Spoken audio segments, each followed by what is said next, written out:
السلام علیکم جی، آپ دیکھ رہے ہیں جی این اور میں ہوں طیب سلہڑی. میرے ساتھ موجود ہیں امیر تحریک لبیک پاکستان حافظ سعد حسین رضوی صاحب. السلام علیکم سر. جی وعلیکم السلام. سر، عام انتخابات 2024 کیا سمجھتے ہیں؟ یہ صاف شفاف الیکشن ہوا ہے؟ بالکل بھی نہیں ہوا شفاف.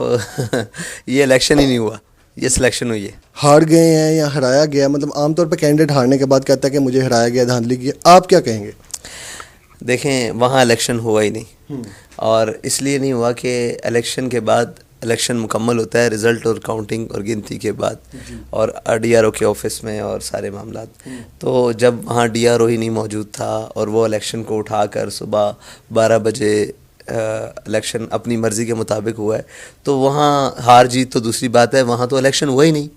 جب الیکشن کے سارے لوازمات ہی پورے نہیں ہیں تو صورتحال کیا تھی وہاں پہ حلقے میں یا پولنگ اسٹیشنز پہ؟ پولنگ اسٹیشنز فارم 45 کے مطابق حالات آپ کے سامنے، ٹھیک ہے جی. اور رہی رزلٹ کے مطابق، تو رزلٹ کے مطابق آپ نے دیکھا ہے کہ پورے پاکستان کو انہوں نے لپیٹ کے رکھ دیا ہے. MA 50 سے جو ہیں وہ خاتون ہے پاکستان تحریک انصاف کی، آزاد حیثیت سے جو الیکشن لڑ رہی تھی، وہ کہتی ہیں میں جیتی ہوں، لیکن جو فائنل رزلٹ آتا ہے اس کے اکارڈنگ جو PMLN جیتی ہے. تو آپ کیا سمجھتے ہیں کہ کس کا ووٹ سب سے زیادہ تھا، اور کیا اس حلقے کی کیا پوزیشن تھی؟ دیکھیں، فارم 45 کے مطابق رزلٹ آ جائے نا تو جو جیتا ہے وہ حقیقت میں جیتا ہے. اور اس طرح تو ہر کوئی دعوے دار ہوگا، میں کہوں گا میں جیتا ہوں، وہ کہیں گے وہ جیتا ہے، کوئی بھی ہے، ہر کوئی دعوے. فارم 45 کے مطابق جس کی جیت ہوگی باقی یار تسلیم کر لیں گے. عدالت سے رجوع کیا؟ جی بالکل، ہم نے لیگل فارمز رجوع کیا ہے، اور جہاں تک رجوع کیا ہے بہتر طریقے سے کیا ہے. باقی جنہوں نے رجوع کیا ہے کورٹس میں، ان کی تو پٹیشن روڑ گئی ہیں نا، دیکھا ہے آپ نے.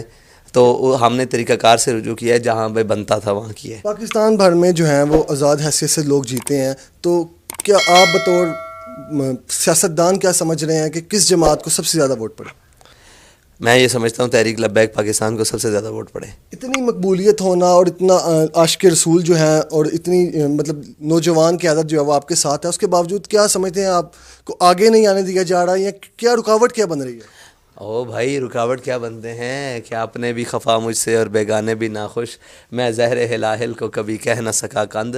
اللہ کے بندے، یہ رکاوٹ ایسے نہیں ہے، یہ رکاوٹ اس لیے ہے کہ ہم اس نظام کی بات کرتے ہیں جو عالم کفر کی آنکھ میں کھٹکتا ہے. ہم اس نظام کی بات کرتے ہیں جسے پوری دنیا کا سامراج ناپسند کرتا ہے. ہم اس نظام کی بات کرتے ہیں جسے دنیا کے تمام ظاہری طاقتور، جن کو اپنی طاقت پر گھمنڈ ہے، وہ اس کے خلاف ہیں. اور ہم جس نظام کی بات کرتے ہیں اس کے خلاف وہ تمام قوتیں طاغوتی قوتیں ہیں. تو ہم طاغوت کے خلاف ہیں، تو وہ سارے ہمارے خلاف ہیں. تو وہ ان کی غلط فہمی ہے کہ یہ اس طرح روکیں گے تو ہم روکیں گے. انشاءاللہ ہم آخر سانس تک لڑیں گے، اور جہاں تک ہمارا کام ہے محنت اور جدوجہد کرنا، وہ ہم کریں گے. باقی انشاءاللہ اللہ تعالیٰ بہتر لائے گا. اور وَيَمْكُرُونَ وَيَمْكُرُ اللَّهُ، اللہ انشاءاللہ لائے گا. اور لا غالب الا اللہ، اللہ کا حکم غالب ہو کر رہے گا. شرط یہ ہے کہ ہم نے محنت کرنی ہے، جو رہتی کسر ہے وہ بھی انشاءاللہ نکال دیں گے. پاکستان تحریک انصاف کے بارے میں آپ کی کیا رائے ہے؟ سننے میں آ رہا ہے کہ لوگ کہہ رہے ہیں کہ TLP ان کے ساتھ اتحاد کرنے جا رہی ہے، کیا صداقت ہے اس بات میں؟ ایسی بات نہیں ہے. دیکھیں، ہمارے دروازے پر کوئی آئے گا نا،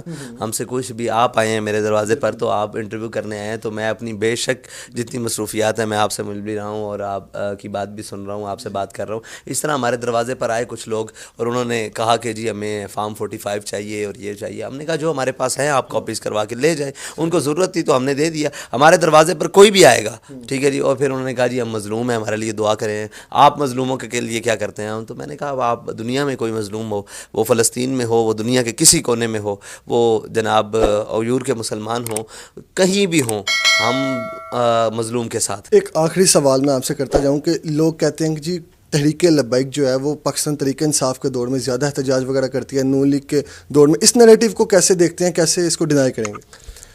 تحریک لبیک پاکستان نے جب بھی احتجاج کیا اپنے بنیادی نظریے کے اوپر احتجاج کیا. اور تحریک لبیک پاکستان نے احتجاج جو سب سے بڑا کیا، پہلا وہ نون لیگ ہی کے دور میں کیا، پھر دوسرا، پھر سارے. دیکھیں، جب کوئی ایشو آئے گا جو جینین ایشو ہوگا اس کے اوپر احتجاج کریں گے. اب یہ دیکھیں، یہ کیا احتجاج کریں؟ مثال الیکشن پر کیا احتجاج کریں؟ کیا کہیں کہ ہمیں سیٹیں نہیں دی گئیں؟ بھائی اندھوں کو بھی پتہ ہے، انہوں کو بھی پتہ ہے وہ ہے ہمارا ناموس رسالت اور ختم نبوت اور قوم کے معاملات کے لیے. وہاں جہاں ہمیں اسٹینڈ کرنے کی ضرورت ہوگی, یہاں پہ تو احتجاج کرتے ہوئے لوگ اپنی سیٹوں اور اپنی پارٹی صدارتوں سے چھوڑ کے جا رہے ہیں. احتجاج تو وہاں ہوتا ہے کہ کہیں کو سنتا ہو. یہ اندھوں بیروں کی حکومت ہے اور اندھوں بیروں کا قانون ہے, یہاں کوئی سننے کے لیے تیار نہیں ہے. تو ہم جانے اپنی تیار رکھے ہوئے ہیں ناموس رسالت اور ختم نبوت کے لیے. جب وہاں کوئی موقع بنا تو انشاءاللہ ہم بات کریں گے. باقی رہی احتجاج, تو احتجاج جہاں ہمارا حق ہم سمجھیں گے وہاں ہم احتجاج کریں گے. ہم کسی کے کہنے پر کسی کے ابھارنے پر تھوڑی کرتے ہیں.